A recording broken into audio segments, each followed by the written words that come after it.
Alhamdulillah nahmaduhu wa nasta'inuhu wa nastaghfiruh wa na'udzu billahi min shururi anfusina may yahdihillahu fala mudilla lahu wa may yudlil fala hadiya lahu.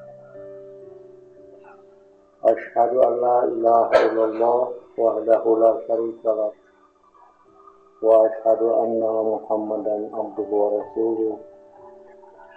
Amma ba'd. Hadirin hari Jumat yang mulia, 11 abad yang lalu tercatat dalam sejarah, dalam tarikh yang beratus-ratus jilid, beribu-ribu halaman, mengisahkan seorang Rasul yang Allah utus sebagai penerjemah Al-Quran, sebagai mubayyinul Quran, penjelas, perinci, petunjuk, pelaksanaan apa yang dimaksud oleh Al-Quran itu. Beliau diutus menyampaikan Al-Quran itu terkenal dalam tarikhnya pada masa kejahilian, terkenal sebagai masyarakat jahiliyah, yang berarti masyarakat dalam kebodohan dan kegelapan. Gelap dalam urusan apa? Bodoh dalam urusan apa? Karena itu, kalau kita meneliti tarikhnya, satu di antara cara-cara dan sifat-sifat kejahilian itu ialah si kuat memakan si lemah. Si lemah itu menjadi alat penguasa. Makanan yang utuh, kelemahan itu dinikmati oleh yang sedang memiliki dan memegang kekuasaan.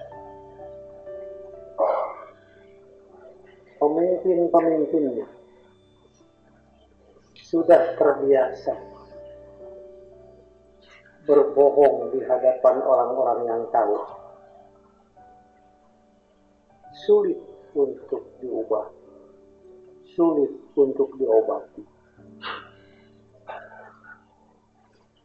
Bila demikian, dari mana Rasulullah SAW mulai membangun umat sampai menjadi masyarakat yang madani, meninggalkan masyarakat yang jahili?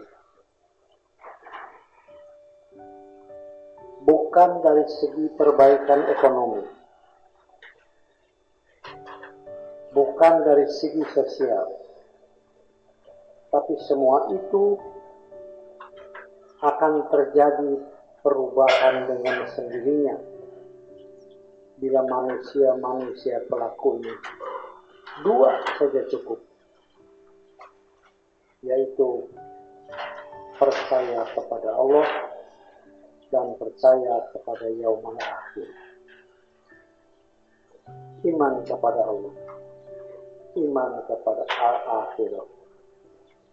Karena itu di ayat-ayat Al-Quran, pokok keimanan itu adalah yu'minuna billahi wal yaumil akhir. Yu'minuna billahi wal yaumil akhir. Man kana yu'minu billahi wal yaumil akhir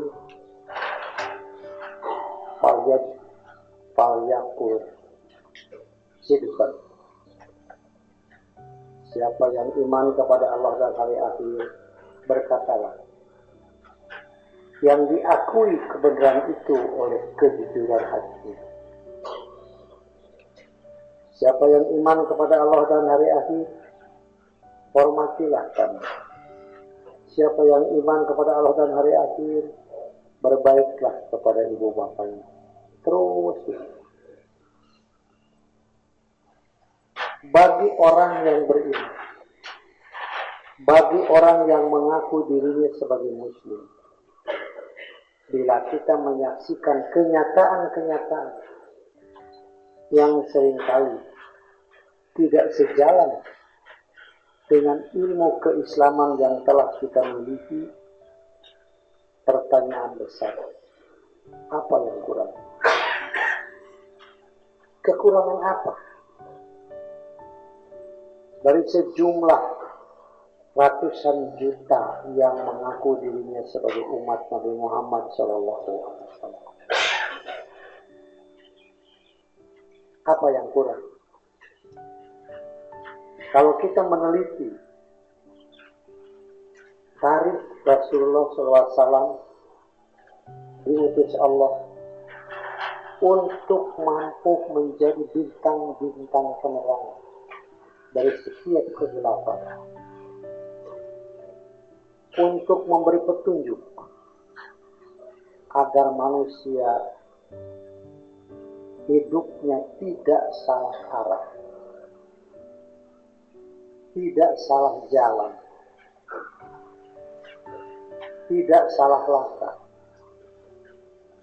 Dari mana mulai? Kalau kita perhatikan ayat-ayat periode Mekah, ayat-ayat yang turun di Mekah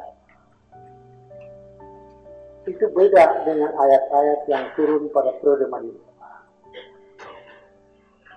Ayat-ayat yang turun di Mekah mayoritas pembinaan tauhid. Mengapa? Karena kaum jahiliyah pun mereka mengaku bertuhan pula. Ada implementasinya, pelaksanaan daripada pengakuan dalam ketuhanan itu. Inilah yang menjadi pokok, yang menjadi dasar munculnya sosialisasi daripada sifat-sifat syirkiyah itu, yang dalam umum Al-Quran disebut syirku, yaitu menyatakan ada lain Tuhan, yang kemudian memperlemah sikap iman billahi wal yaumil akhir itu. Sungguh dikagumi oleh para ahli, oleh para ilmuwan. Beliau pernah mengumumkan, bukan hanya kepada para sahabat, tapi kepada seluruh manusia, ini tidak akan diralat sampai hari kiamat. Kalimat yang pendek. Inna min asari nubuwah pasna masyita. Cukup. Sesungguhnya tapak-tapak keberhasilan daripada kenabian itu adalah sekarang aku umumkan. Kalimat enteng. Iza lam tastahi pasna masyita. Kalau engkau sudah tidak malu, lakukan apa yang kau mau.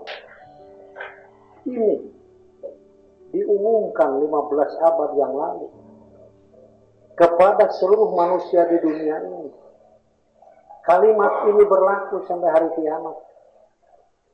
Satu ungkapan kata yang sangat mendalam, langsung kepada hati setiap manusia.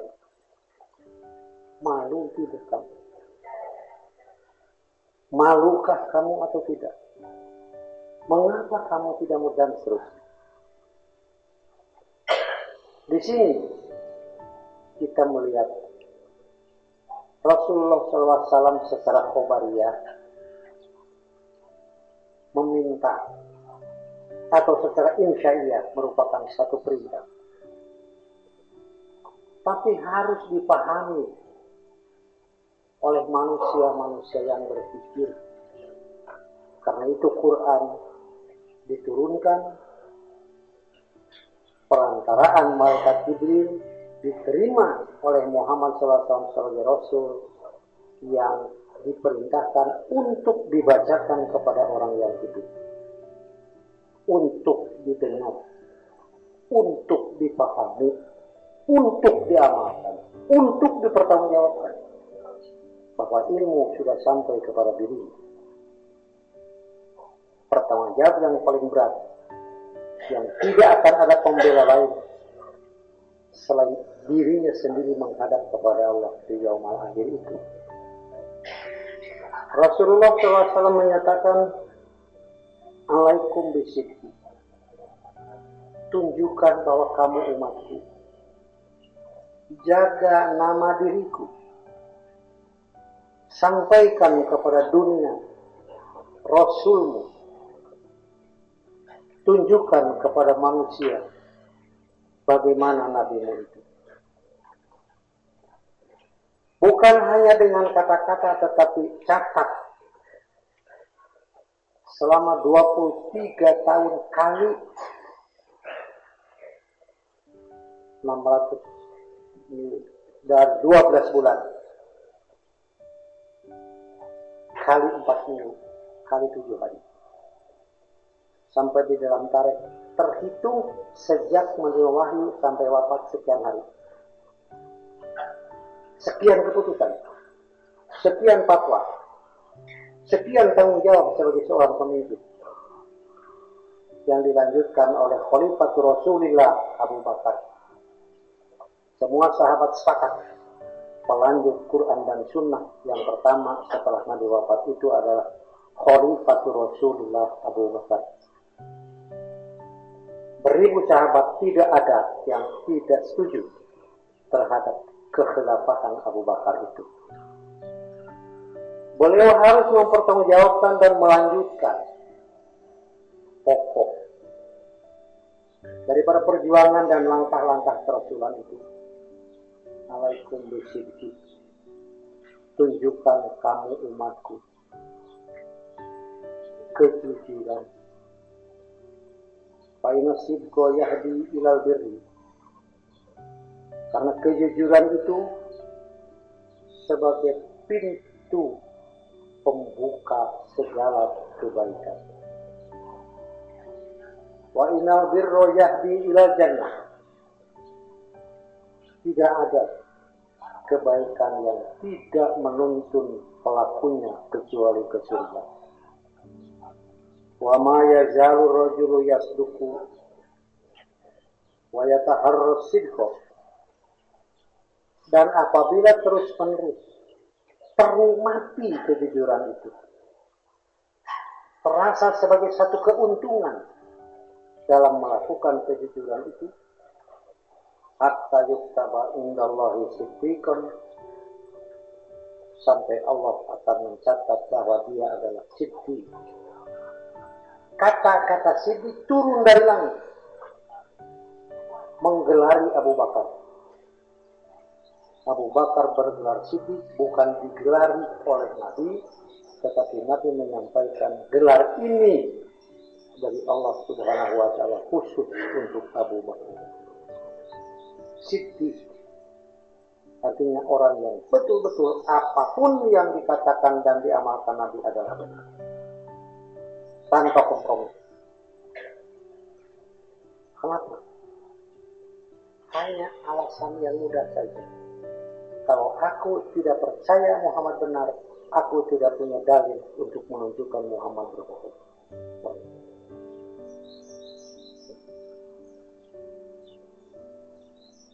Alhamdulillah wa syukurillah. Asyhadu an la ilaha illallah wahdahu la syarikalah wa asyhadu anna Muhammadan abduhu wa rasuluh. Amma ba'du. Kelanjutan sabda Rasulullah SAW yang tadi itu sebalik daripada siddiq adalah kadzdzab, penjujur, pembohong. Itu dua jalur yang tidak akan pernah bertemu. Sungguh bertentangan dan tidak bisa kita ambil jalan tengah. Tidak bisa setengah benar, setengah bohong, nggak bisa. Bohong, benar-benar. Ini yang harus ditunjukkan nanti pada yaumul hisab. Tidak bisa mendapat bantuan dari siapapun kecuali dirinya sendiri yang menghadap kepada Allah. Dan pada waktu hisab itu disaksikan setiap manusia dengan nabinya masing-masing. Kita akan dihisab dan disaksikan oleh Nabi Muhammad SAW. Tentu saja yang benar menurut yang beliau ajarkan akan dipertanggungjawabkan. Mana mungkin Rasulullah SAW harus mempertanggungjawabkan amal umat yang tidak beliau ajarkan. Sebalik dari siddiq, kadzdzab itu, as-sidqu, al-kadzibu, siddiqon, sebaliknya kadzdzab. Wa iyyakum wal kadziban. Aku titip, jangan umatku celaka karena nikmat berbohong. Merasa beruntung karena membohongi manusia. Untuk 1-2 orang bisa, tapi untuk semua orang tidak bisa. Kalaupun bisa untuk sekian banyak orang, satu waktu bisa, tapi untuk selamanya tidak bisa. Tetap segala sesuatunya harus terbuka. Wa innal kadziba yahdi ilal fujur. Sungguh aku menyayangkan, aku sangat menyayangi umatku. Apabila sudah nikmat berbohong, bohong itu akan menjadi pembuka pintu untuk berbagai macam kejahatan. Wa innal fujur yahdi ila nar. Sungguh aku sangat khawatir karena kejahatan itu tidak menunjuk, tidak menuntun kecuali ke neraka. Aku tidak ridho umatku menjadi isi neraka. Aku sudah berusaha demikian rupa agar tidak ada umatku kecuali menjadi ahlul jannah. Pasti mereka akan menjadi ahli surga. Pasti mereka masuk surga. Aku usahakan kecuali yang tidak mau. Wa amma yazalur rajulu yakdzibu wa yataharras kadziba. Dan bila terus-terus seorang itu berbohong dan nikmat dengan hidup kebohongan itu, hatta yuktaba indallahi kadzaban, sampai nanti pada akhir hayat tercatat bahwa ia sebagai pendusta. Ini yang disampaikan oleh Rasulullah SAW sebagai tanggung jawab beliau sebagai Rasul, mempertanggungjawabkan umatnya untuk selamat daripada kebohongan-kebohongan, terutama berbohong dalam urusan keyakinan. Jangan membohongi tauhid, jangan membohongi keimanan. Sebab orang-orang yang berkata beriman kepada Allah dan pada hari akhir, padahal sebenarnya Allah Maha tahu dia tidak beriman kepada Allah dan hari akhir itu adalah yukhadi'unallaha walladzina amanu. Jangankan manusia, Allah saja ditipu berdasarkan keyakinan yang ada padanya.